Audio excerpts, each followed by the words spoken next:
Hello, baseball fans, and welcome to another episode of A Visit to the Mound. I'm Lark Smith, along with Stan Hough. And today we want to talk about baseball's winter meetings. They're going on out in San Diego as we make this recording. And I've got a lot of questions about the winter meetings. I have been to one winter meeting back in the 80s. It was held in Dallas at the Anatole. I know that you've been to at least one, maybe more.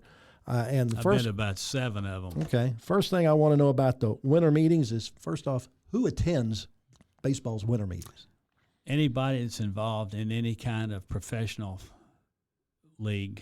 It goes from the rookie leagues to A-ball leagues to AA leagues to AAA leagues. All those cities and their presidents and general managers are there at that league, at that meeting. Okay. Obviously, all the major league teams are at the meeting with their people, and it's not only their owner and general manager; it's their coordinators and some of their top scouts are there.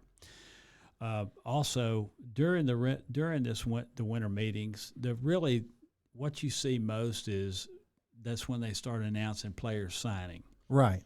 I believe they just announced Verlander and DeGrom and Trey Turner. And Trey Turner, yeah. Trey Turner signed with the Phillies. Right. So that's a big deal. They make a big show out of it too. Okay. I mean, those are the headlines that come out of it, but I mean, there's some, just general business going on there amongst all those teams that doesn't necessarily get the publicity that the big free agent signings or the MVP announcements and things like that come out for the media. This is true. We only get what the media wants to give us about the winter meetings. I'm kind of interested in other things that happen. Right. Okay. Well, all the owners meet. All 30 owners meet, and they're in their area.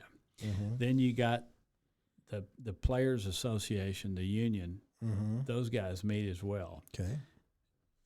And it's mainly on the player side. It's mainly what's expected for next year, what they got on their deal, and all that.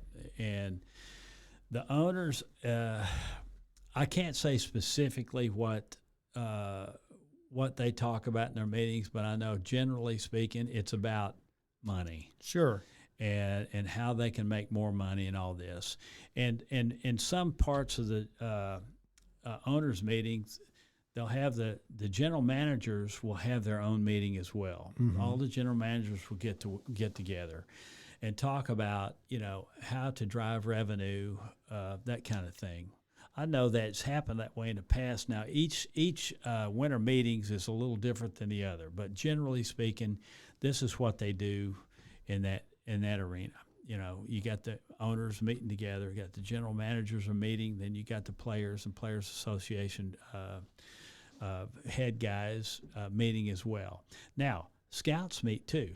By the way, umpires meet as well. Okay. There is a big meeting with the umpires, and it goes from the major league umpires down to the minor league umpires. Okay.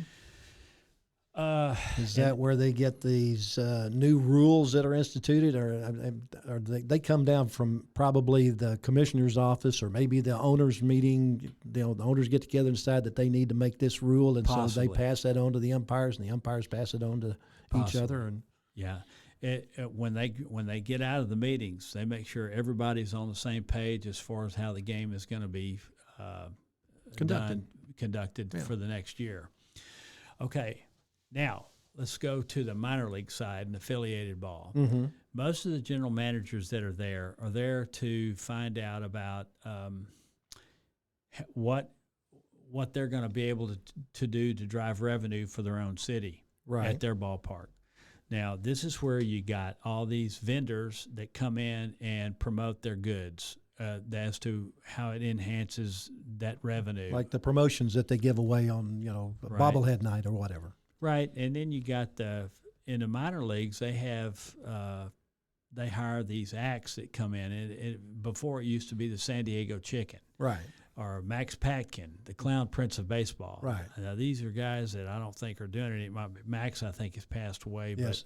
But that's kind of the thing that goes on, and they book these vendors on particular nights. Okay, so the vendors come in and say, okay, I can be there on this date, and this date. Right. And normally they're there once or twice a year. In some cases, 3 times a year if it's well received. Right. So they'll make those reservations then. Get fireworks going for 4th of July. Fireworks.